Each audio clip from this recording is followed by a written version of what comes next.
What's up everyone, Aiden here and welcome back to Dark Souls Remastered. Last time we climbed the Undead Parish and rung our first bell of awakening after defeating the gargoyles. That was great news. On the way back down we got rid of Lautrec of Karim because he's more trouble than he's worth, and finally made our way through this passageway in the New Londo ruins. It requires the Master Key. So today what are we going to do? We're going to make our way towards the next bell. It requires going across this little pathway here in this cave. So what I will say here is for the next few minute or so, all you're going to want to do is use the 5Ds of Dodgeball. You're going to want to dodge, dip, dive and dodge your way through all of these enemies, making your way down to the bottom of Blighttown. It should be pretty straightforward. They can have some nasty attacks, but just remain confident and you'll get through absolutely fine. So these guys, dip right through the centre of them. We should have our Ring of Favour and Protection on from defeating Lautrec, which will give us a little bit more stamina to make use of if you have the time. I don't even know if I've got the time. Those guys sound like they're pretty close. We're going to take the chance on it. You want to maybe dip in here and grab this. That's the key to New Londo Ruins. And then you want to start climbing down here. These guys shouldn't really be able to follow you, so don't worry about it. Some of them might even fall off and give you some extra souls, which is always pretty good. Down here you'll find your first enemy of Blighttown, which is these creepy little flame fly things. It can be a bit of a pain, but they should go down pretty easy. Once again, with our Ring of Favour and Protection, we have that little bit of extra stamina, which is going to make it so that we can kind of deal with these guys. As you get down, you'll notice there's little mosquitoes that are going to come and attack you and hit you with some kind of poison mist. If you can hit them, hit them. If you can't, don't worry too much about it. They are a pain, there's not much you can do. What you do want to watch out for is this little blow dart guy here off at the side. If he hits you, he can inflict you with toxic. And toxic is kind of like poison, except it will just destroy all of your health within about 10 seconds and you will just die. So try not to get hit by toxic. Right here, you just want to slide on down onto this. And to be honest, that's the hard part done. That's everything we really need to get on our way down from Blighttown. Luckily we are human, so we're going to get a buddy in a minute, which is pretty good. If you are not human, you will need to return to human form for this, but you want to head down. If you can move fast enough, might even get to activate the bonfire before the NPC shows up. As you can see there, we started accumulating some poison. We're going to talk about that in just a little second. I say do not worry about it. Dark Spirit Maneater Mildrid has invaded. So right now we can't activate the bonfire. When you are invaded you cannot activate a bonfire. But that's absolutely fine. Don't worry too much about it. If you do die here in this fight or at any point on that descent, you'll just go back to Firelink Shrine and you want to just do the exact same thing again. So, Mildrid. Don't worry too much about her. She can be a bit nasty, but you just want to keep trying moving around the back of her. Like so, and start landing these backstabs on her. If you played the original Dark Souls, you're probably not watching this guide, but if you're playing the original Dark Souls, oh no, that's a good backstab opportunity there, squandered because I locked on that bloody mosquito. But if you played the original Dark Souls, then you'll remember that a lot of the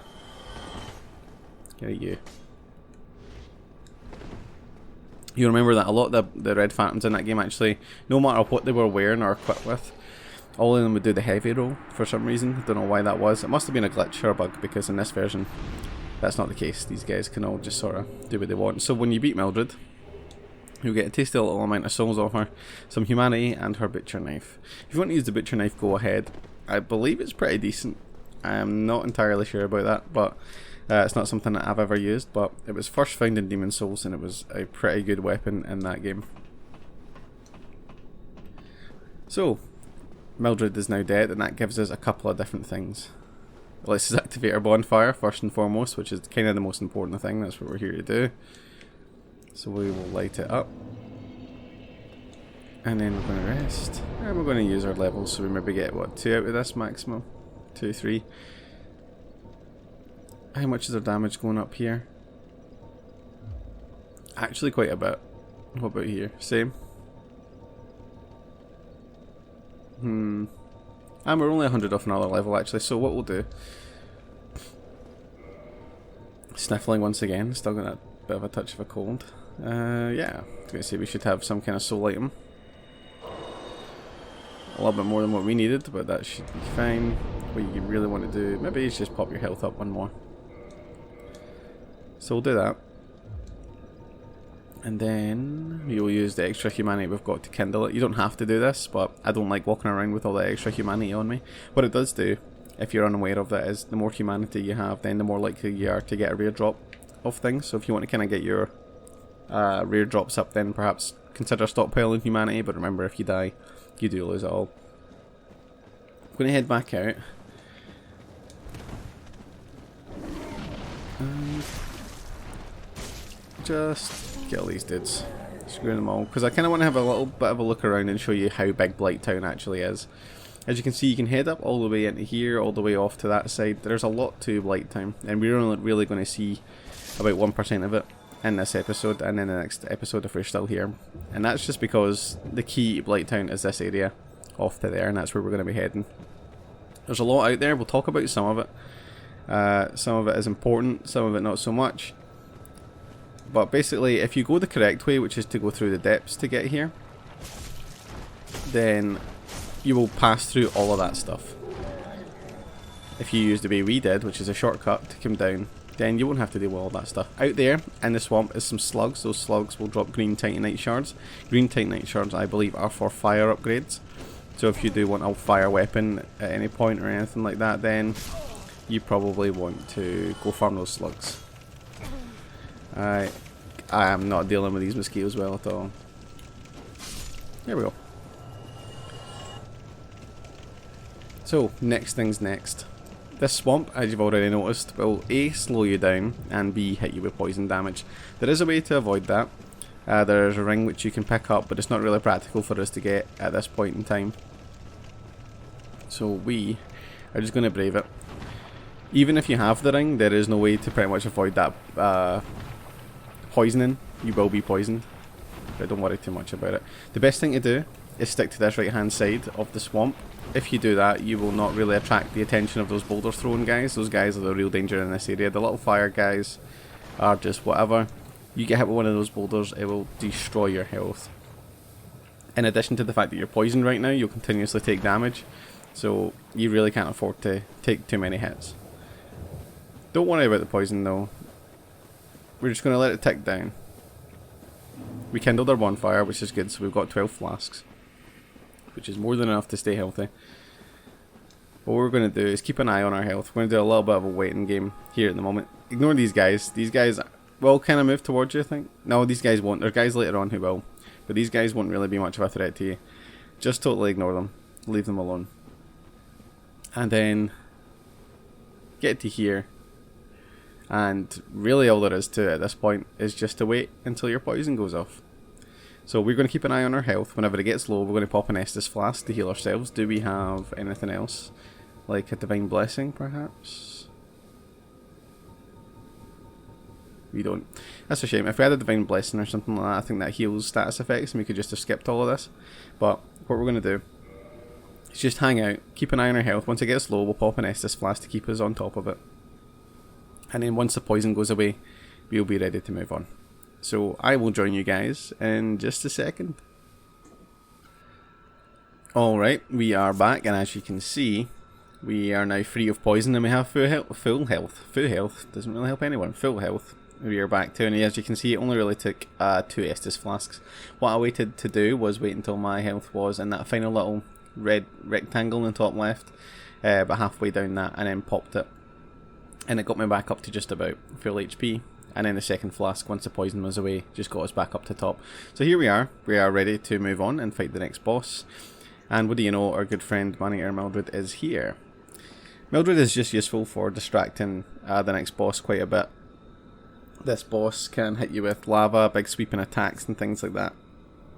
If you get caught in the lava as well, you'll take continuous damage. It will probably kill you pretty quickly. So you really don't want to get hit by that. We will move in, start the cutscene. Can we skip the cutscene? We don't really need to see too much of Quelaag, I don't think. This is Quelaag. 3/4 spider, 1/4 woman. And she is the guardian of the next bell. That sword is pretty nice. If you do want that sword, you can definitely get it.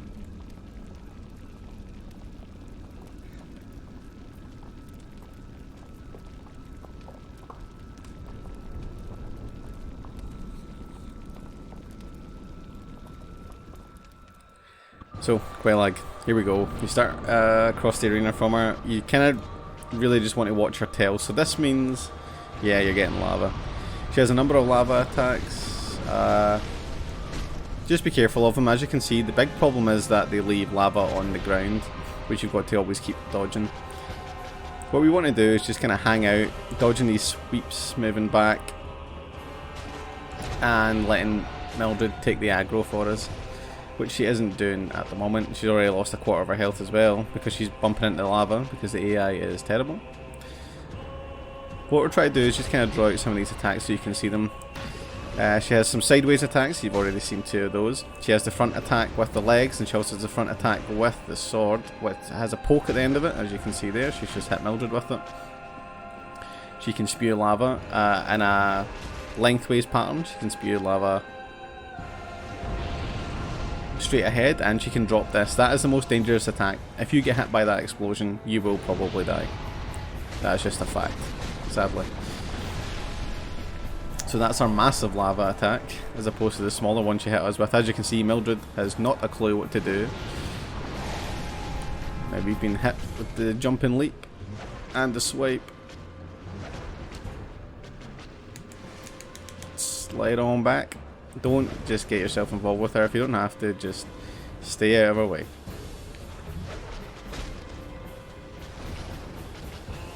Mildred is still taking a lava bath, and I really wish she wouldn't.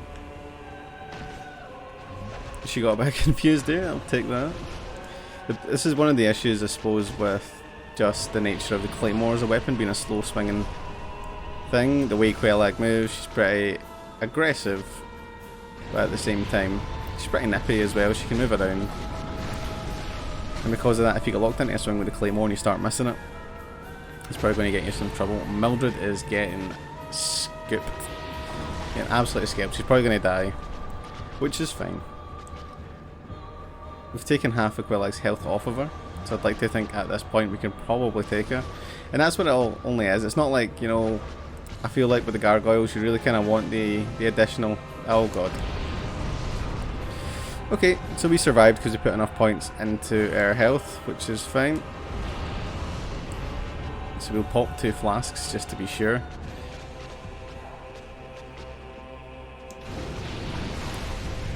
And try and move. Yep, unlike the gargoyle fight, in the gargoyle fight we really wanted Solaire so that he could help us whenever there was going to be 2 gargoyles. We didn't actually end up needing that because of how much damage Solaire did by himself. But that's kind of the reason you want them there, because when 2 gargoyles get involved it does get pretty difficult. Whereas with Quelaag, all we really wanted was Mildred to kind of take the aggro for a bit so we could do some reasonable damage to her. And that is the case. Waiting for that poke to come out, and I did not dodge it very well. Just move back if you can. Heal up. Our +2 Estus flask will be very helpful for us here. So she has this sort of lava thing where she'll just shoot it underneath as well, as you noticed there. Again, sticking to her sides is always a good idea. You want to kind of stick to the sides of her, because then she'll maybe try and use those leg attacks, but you'll also dodge a lot of the lava coming out of her mouth.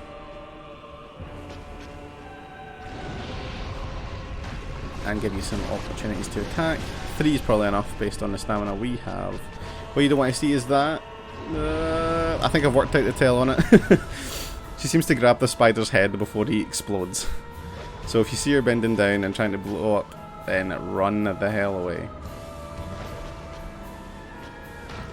If you do have a bow or very accurate magic, you can actually keep sniping the human part of Quelaag up at the top, the women part of it, and it will actually just kind of stun lock her a little bit, which is kind of neat. But it's not super easy to do. So we're getting another 3 in here. It's always nice.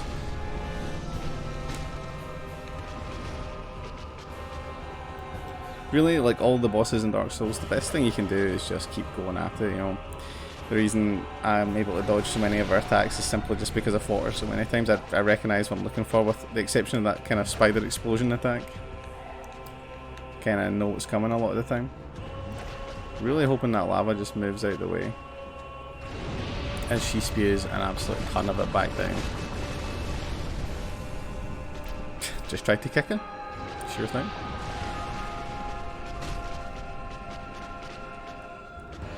One thing you'll definitely have to give praise to Dark Souls Remastered for is they toned down the brightness of the lava.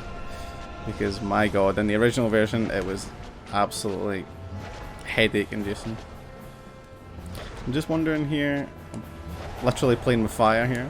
I'm just seeing if I can stick close to her head and see if that helps us. She's gonna blow up.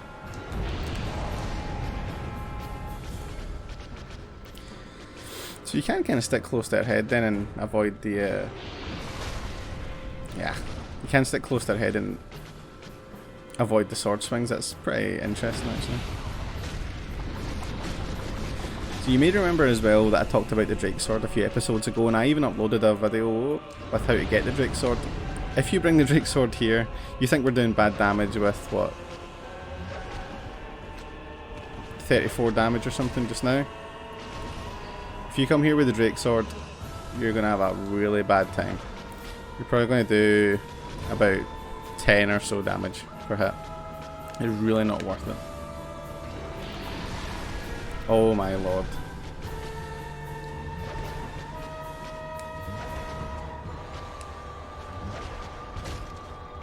Right, and there we go. Soul of Quelaag.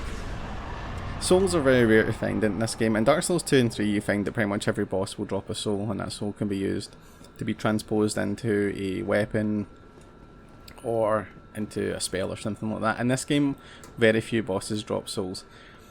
They can be turned into some pretty nice stuff. Quelaag's soul is the prime example, I would say. Probably has the best boss weapon, at least for players who aren't totally familiar with the system and just want something that will work. Here we go, we're ringing the second bell. And now with both bells of awakening rung, we will have our next step on the path open for us.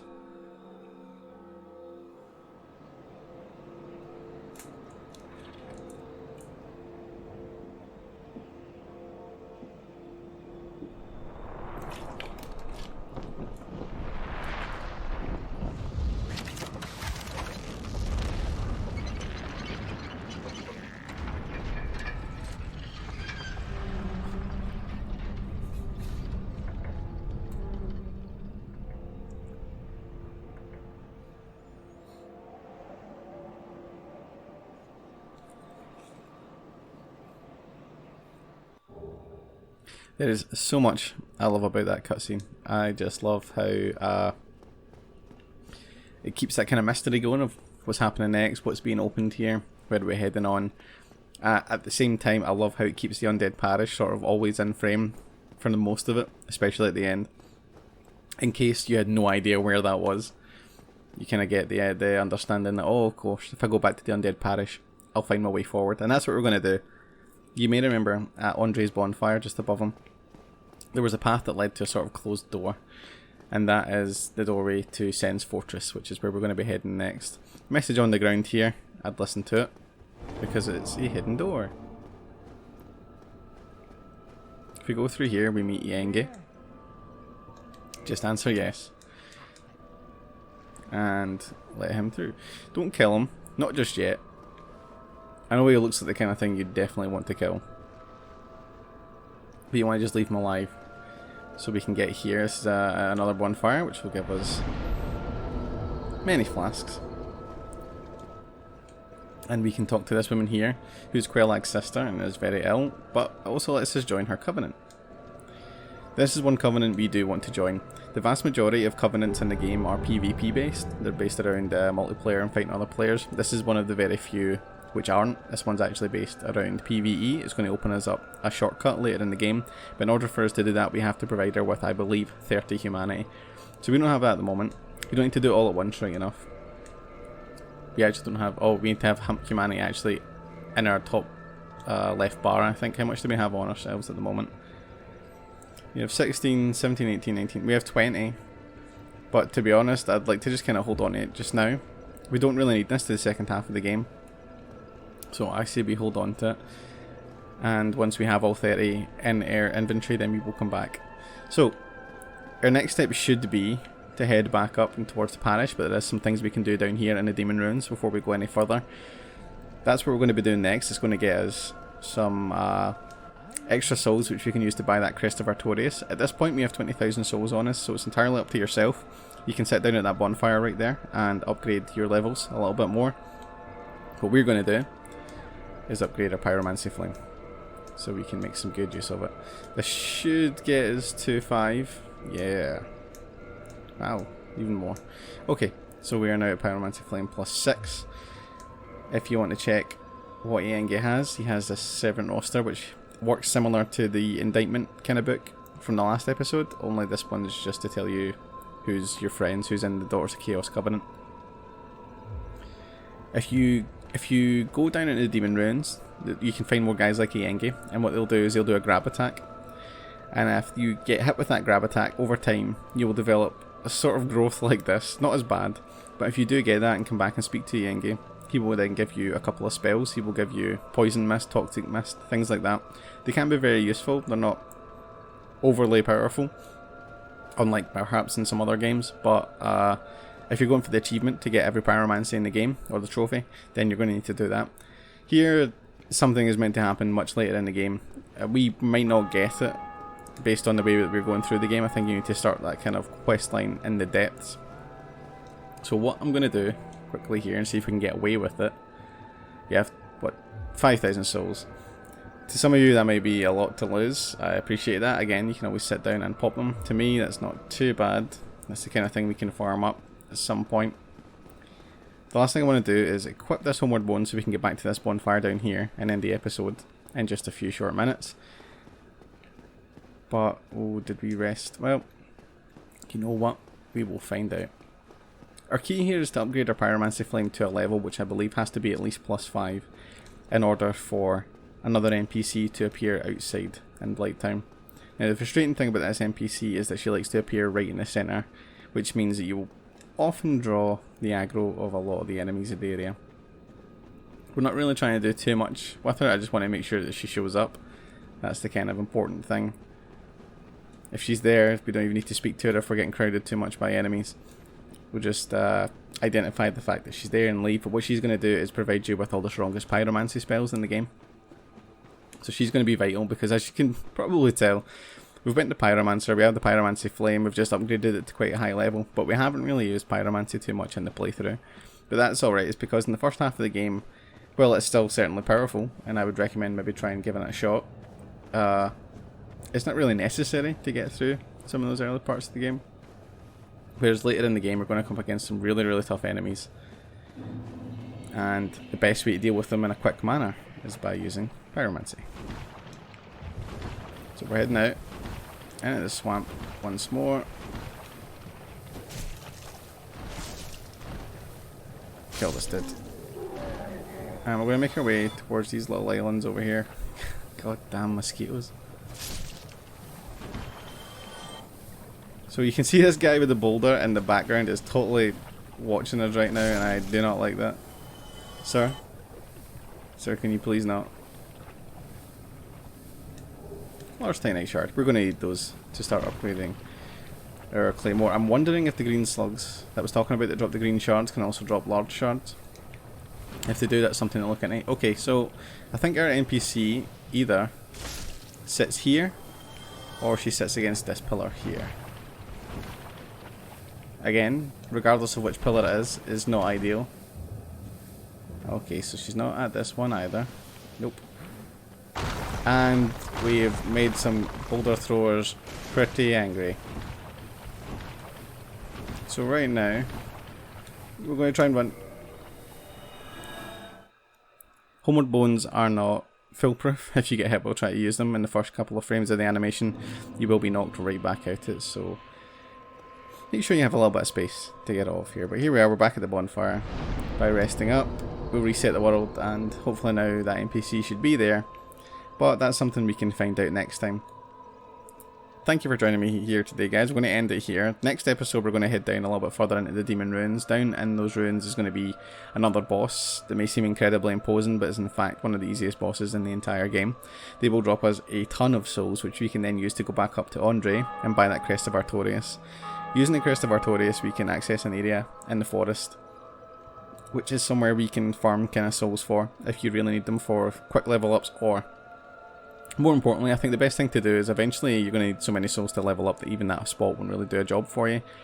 But there'll be a lot of merchants in the game that will sell things that cost about 10k souls. Perhaps this NPC out here with the pyromancies, she'll have things that cost roughly about 10k souls a lot of the time, and that's a quick way to get 10k. So that's going to be kind of important for us. But at this time, we are done, guys. We've rung the second bell. We have access to Sen's Fortress. We are on our way to the City of the Gods. That's going to be something we'll look into perhaps in the next episode or two. It might take a little while to get back to the fortress, but once we're there, we'll make our way through and head towards what is the peak of the game and quite possibly the hardest point of the game as well. So we'll see what happens there. But I want to thank you guys for joining me here today. If you enjoyed it or learned something, please feel free to leave a like. If you have some feedback or any ideas for anything you want to see on the channel, please drop a comment in the comment section below. And if you're enjoying the content and want to keep up with it and see more of it in the future, then please feel free to subscribe. I can never say subscribe. It's up to the channel. So you guys can do that. But until next time, guys, thanks for joining me, and I am out. See you.